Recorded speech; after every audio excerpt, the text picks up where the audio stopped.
1, 2, 3, let's go.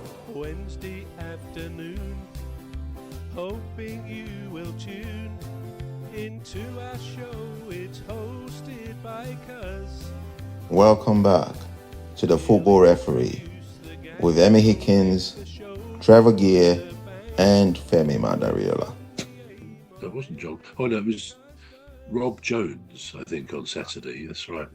And it was quite incredible that usually most teams, most fans say, oh, the refs are always against us. You know, they have big team syndrome and all this, even though, let's face it, referees by and large, I'm sure, without exception, do an honest job.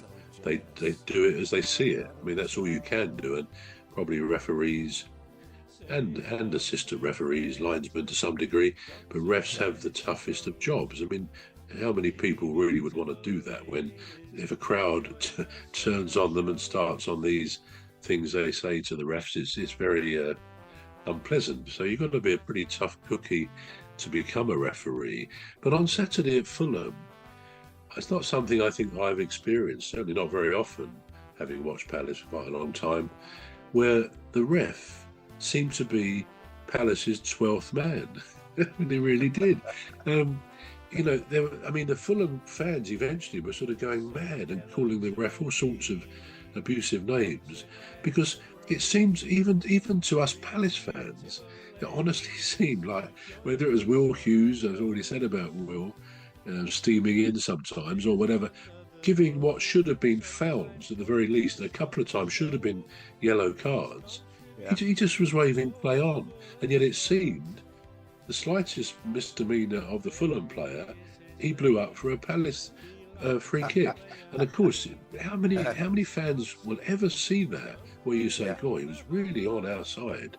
But it did seem to be like that, which was quite remarkable. Now, I'm sure it was just a situation where the ref blew the whistle as he saw it or didn't blow it if he didn't think something was a foul. And I think nowadays refs are probably encouraged to keep the play moving. In the past, too often they blow up at the slightest little thing, but that seems to have got much better because people want to see the flow of the game, you know, end-to-end stuff.